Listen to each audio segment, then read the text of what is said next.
اللہ جل شانہ اسے تمام لوگوں کے سامنے بلا کر ایمان کی پوشاکوں کے مابین اختیار دیں گے، جو لباس تو چاہے پہن لے۔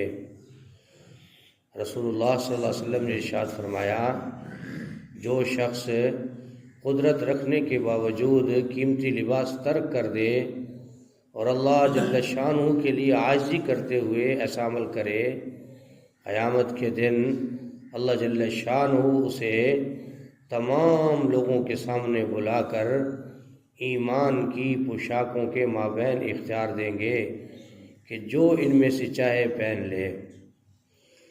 تو میرے محترم دوستوں اور بزرگوں، کتنی بڑی فضیلت کی بات ہے کہ ایک آدمی اپنی ضرورت کو پیچھے کر لیتا ہے اور باوجود قدرت کے کہ اچھی سواری، اچھا گھر، بہترین کر سکتا ہے، لیکن وہ اللہ کے راستے مال کو خرچ کرتا ہے۔ اس کی مثال حضور صلی اللہ علیہ وسلم کے تربیت یافتہ صحابہ کرام میں موجود تھی۔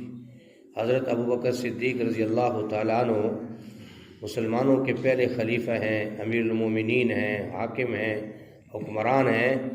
تو فرمایا کتنے بڑے مالدار تھے جب اسلام میں آئے، تو اللہ کے راستے میں سارے مال کو خرچ کر دیا۔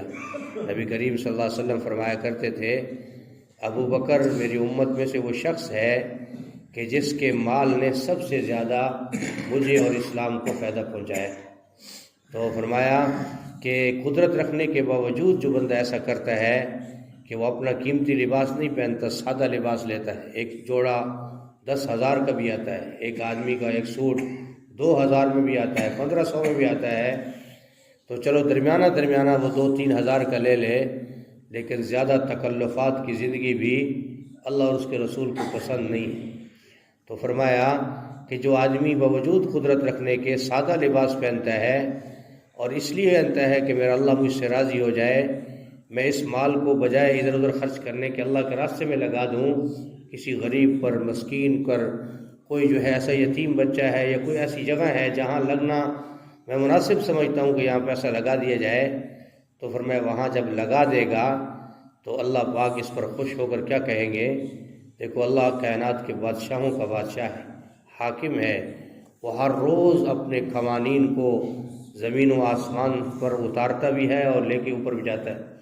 تو فرمایا کل قیامت کے دن جب ساری دنیا کے انسان پریشان کھڑے ہوں گے، اعمال ناموں میں پریشان ہوں گے، آج کیا بنتا ہے، اس دن اللہ جل شانہ اگر کسی کو اپنے ہاں بلا کر ساری دنیا کے انسانوں کے سامنے اس کو ایمان کی پوشاک پہنا دے۔ ایمان کیا ہے؟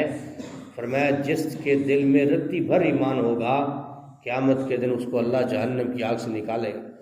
تو فرمایا کہ جس پر اللہ راضی ہوگا، اللہ پاک کی عنایت کردہ جوڑا جو ایمان کی پوشاکوں میں سے ہوگا، تو فرمایا اللہ اس کو عطا فرمائے گا جس نے اللہ کی رضا کے لیے قیمتی سوٹ پہننا چھوڑ دیا کہ میں اللہ کی رضا کے لیے اس کو چھوڑتا ہوں اور اس مال کو اللہ کے راستے میں خرچ کر رہا ہے۔ تو میرے محترم دوستوں اور بزرگوں، حضور صلی اللہ علیہ وسلم نے اپنی امت کی کس قدر تربیت فرمائی۔ آج تو ہماری کوشش، محنت کس چیز پہ ہے؟ مال آ گیا تو سارے کام بن جائیں گے، سب کا یہ یقین ہے، مولوی سمیت، مال آ گیا تو سارے کام بن گئے۔ حالانکہ مال کے آنے سے سارے کام نہیں بنتے، سارے کام کون بناتا ہے؟ اللہ بناتا ہے۔ جب وہ چاہتا ہے، جس طرح چاہتا ہے اس طرح ہوتا ہے۔ اللہ پاک فرما رہے ہیں کہ میرے ہی قبضہ قدرت میں سب کچھ ہے، میں کسی کو چاہوں خوشحال کر دوں، کسی کو چاہوں غریب کر دوں، لیکن میں جو کچھ انسان کو عطا کرتا ہوں اس کے برتن کے مطابق عطا کرتا ہوں۔ ایک انسان اللہ سے بہت کچھ مانگتا ہے، اللہ کو پتہ ہے کہ اگر اس کو مل گیا تو ہو سکتا ہے کہ جو یہ اعمال کر بیٹھتا ہے اس سے بھی چلا جائے۔ تو اللہ جل شانہ نے انسان کو بنایا ہے، اس کے مزاج کے مطابق اس کو وہ عطا بھی کرتا ہے، جو اس کی ضرورت ہے وہ خود ہی اس کو پورا فرماتا ہے۔ اس لیے فرمایا کہ اللہ کی رضا کے لیے ہر کیا ہوا عمل اللہ اس کو دیکھ رہا ہوتا ہے، اور اللہ پاک اس کو جو ہے فرمایا جس قدر اخلاص سے کیا جاتا ہے اللہ اس کو قبول فرماتا ہے۔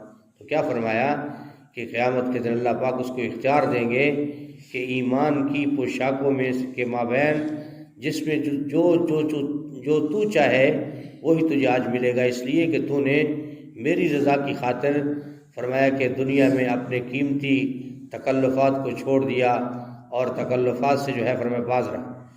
تو اس تیسری حدیث مبارکہ ہے، حضور صلی اللہ علیہ وسلم نے ارشاد فرمایا مسجدوں کو ان کا حق دو۔ حضور صلی اللہ علیہ وسلم نے ارشاد فرمایا مسجدوں کو ان کا حق دو، یعنی بیٹھنے سے پہلے 2 رکعت تحیۃ المسجد پڑھ لیا کرو۔ حضور صلی اللہ علیہ وسلم نے ارشاد فرمایا کہ مسجدوں کو ان کا حق دو، یعنی بیٹھنے سے پہلے 2 رکعت تحیۃ المسجد پڑھ لیا کرو۔ کیا جی؟ تحیۃ المسجد، بندہ مسجد میں آئے تو اتنا ٹائم لے کر آئے کہ سنتے، مثلا جیسے زور کی 4 سنتے ضروری ہیں۔ حدیث میں آتا ہے اللہ پاک دوپہر کو جو ہے جنت کے دروازوں کو، آسمان کے دروازوں کو کھولتا ہے، تو جب تم 4 رکعت پڑھتے ہو تو اس کی برکت تمہیں نصیب ہوتی ہے۔ تو فرمایا آیا 4 رکعت پڑھی، یا زیادہ ٹائم ہے تو 2 رکعت تحیۃ المسجد پڑھے، پھر اس کے بعد 4 سنتے پڑھے، اور پھر اس کے بعد فرض کے لیے بیٹھ جائے، فرض کی جماعت ہو جائے گی۔ اس طریقے سے ہر نماز سے پہلے فرمایا تحیۃ المسجد جب آتا ہے مسجد میں تو مسجد میں نماز پڑھنی چاہیے۔ تو آج مسلمان بیچارہ اس میں بھی لاپرواہ ہے، کوشش ہوتی ہے کہ بھاگتے بھاگتے مسجد میں آئیں اور بھاگتے بھاگتے ہی مسجد میں چلے جائیں۔ تو فرمایا مسجدوں کا حق اللہ کے نبی نے فرمایا کیا ہے کہ آ کر 2 رکعت